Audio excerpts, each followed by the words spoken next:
Yeah, I'm encouraging you to stay tuned for our whale and dolphin stranding video. We're putting together our presentation for an international group who rescues these animals, and I've already made phone calls, reached out, talked for 45 minutes with some people there, and told them that on or around November 1st there was going to be beachings, and then the largest beaching in Sri Lanka has happened. Over 100 animals beached there. I don't know what the survival rate was, but it's completely and totally mind-blowing that these beachings happen during a fictitious alignments with a fictitious object. So you need to stay tuned to that. We're dialed in on this brown dwarf, and it spread its stuff all over the solar system, and the Bible describes what is to happen. That's because the biblical accounts of Revelations are nothing more than history projected forward as a cycle. And speaking of cycles, simulation, this is how our jet streams and our equatorial belts of water looked like. There's almost always a separation in that equatorial belts. They moved up and down, but you can see they hung out around Brazil. They didn't get it much higher than Central America, the equatorial water. Never really quite made it up to Hawaii, but on the equator there's usually a northern belt and a southern belt, and they are the jet. It's not a jet stream, it's the equatorial belt of water. The equatorial belts of water travel from right to left because of the spin of the earth. However, the jet streams travel left to right because of the way that the heat and the cold air mixes and travels. We go through a different decade and we go through different simulations, but we do see a minute separation between the belts. It's hard to see because we're so far away. These are so pulled out and not close up. But you can see those equatorial belts sometimes feed the jet stream when they're north. But right now we're in November, okay? So, and some of these have actual dates on them, November, December, January, February. But you can see the jet stream, although undulating, wasn't coming down to Central America, and the equatorial belts were not running vertical. And so when we have pictures of the equatorial belt missing altogether or running completely vertical with the jet stream running parallel to it, planet Earth, something has changed. And you could blame heating on some of this because it would explain some of it. It would explain the faster jet stream, but it won't explain all of what we see. This we told you that this system moving into Greenland from Canada, it's a big system, but it wasn't reaching down and pulling water up from the south like other systems were. We told you these systems would butt up against one another, and that system on the right got pushed completely out of the way after drowning Europe. But then that other system's moving in, and Europe is drowning again. So then we go back and look at pictures of the globe. You can see the equatorial belt, but on the western coast of Central America, you can see that belt has a tendency to split and work its way north. There's something drawing it up there. So you can see that the shifts had started. This is that system that was driving the whole Arctic vortex. I do believe this was a day or two ago. It shifted over a little bit, but we got better imaging now of a more well-formed vortex south of Greenland. And these vortexes, this one right here, preceded the one I just showed you. But look how it's reaching way down. and it goes way down to the equatorial belt of water. When your equatorial belt of water is up in Greenland, you got to ask, well, what the heck is going on? So we have vertical walls of water that absolutely make no sense when they're supposed to be running horizontal. And it's important that you get a glimpse of how these look, because much of it defies physics, and the only way you can explain it is intervention or artificial intervention. Object once in motion wants to stay in motion. So what can make something have a U-turn? And they want to tell you changes in temperature will do that. But we're talking spirals, we're talking vortexes. And this is the Pacific, Australia's center and bottom. You can't see it on this one. But again, we see these long streams stretching out, these vortexes reaching way down and grabbing water and stringing it along over half the hemisphere, almost like a noodle, but you can see we're missing that equatorial belt of water. It's just not what it used to be. And the jet stream itself is broke apart and is a system of vortexes that reforms actually over China and Russia. It tries to become a jet stream again, but everything changes when it gets to the coast of Alaska. This is the tropical storm Eta that is moving up Florida. We followed this storm. It's made a big circle. It's come back to Florida. Half of the eye is still over water, but you can see the streams of water being pulled up the east coast.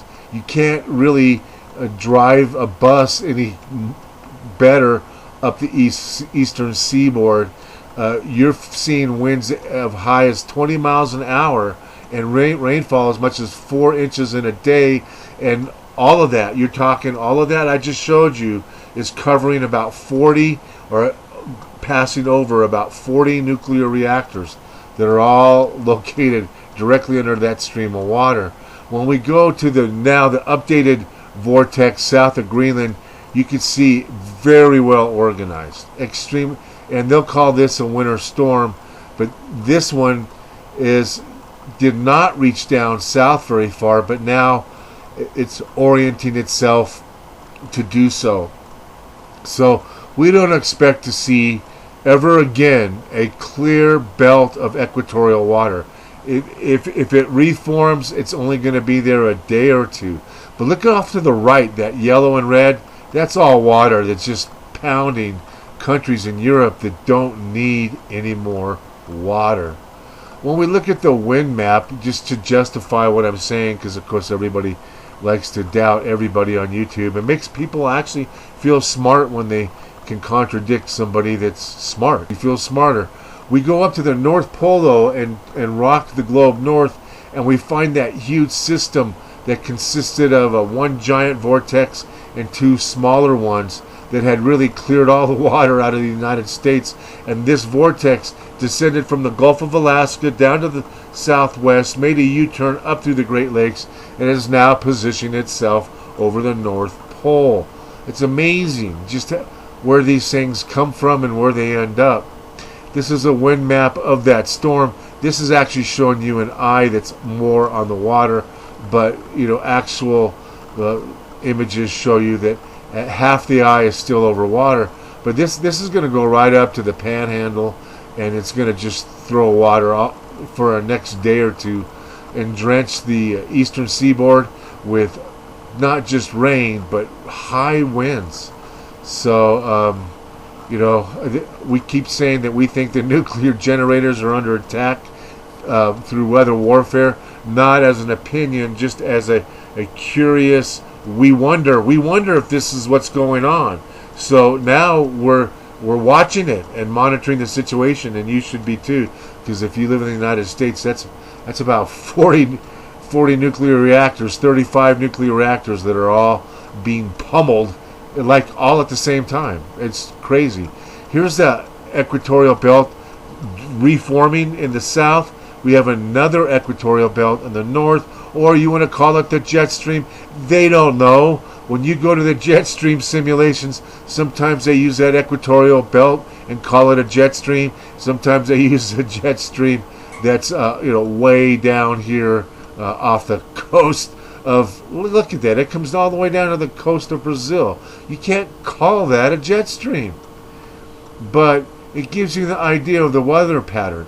And by the way, all that equatorial belt of water is going left to right. Okay, it's supposed to be going right to left, and the reason why is those giant vortexes are working against the rotation of the Earth. But we see the wind map, and it's amazing what's happening on the eastern seaboard. And I'm really fearful for what's going on in Europe. Now this is a jet stream, and it appears to be going backwards because it's the South Pole. But notice when the jet stream gets to Australia in the upper left, it kind of folds back on itself. Most of the time it dries out, it splits, and we see the same phenomenon happening on jet stream approaching the United States. When it gets back on the other side of the globe, it starts to reform over South America, and you get almost what looks like half the jet stream showing up. That is until it reaches Australia.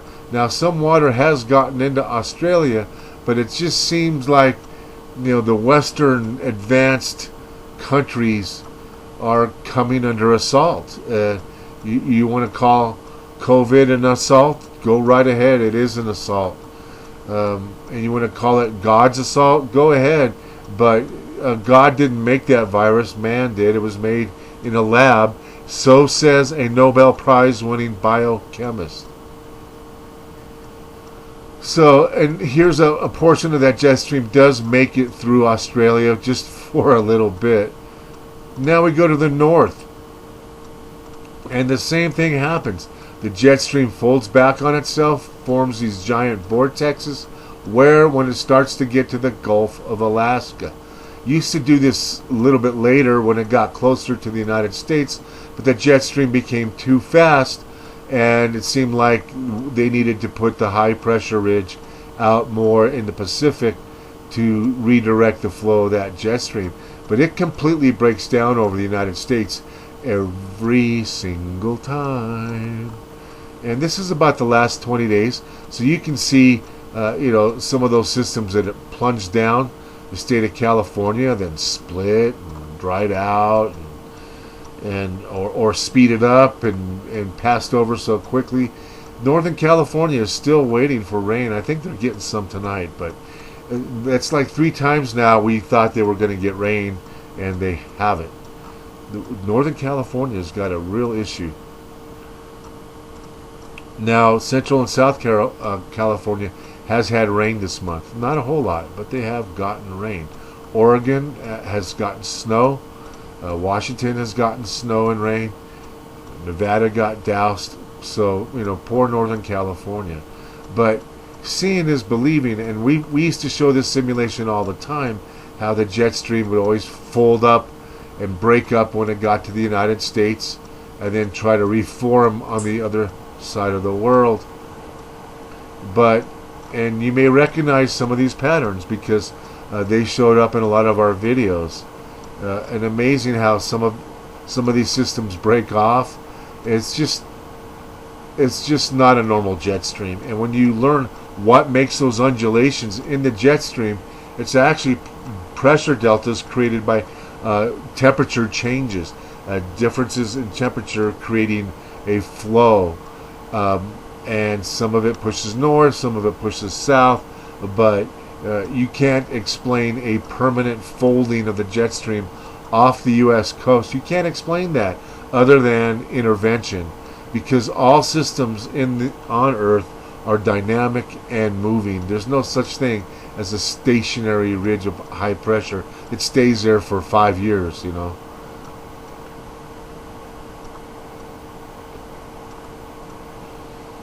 So basically, Eastern Seaboard needs to put on their umbrellas, stay alert. In Europe, we're thinking about you. God bless you. We pulled up some weather maps of the southern hemisphere.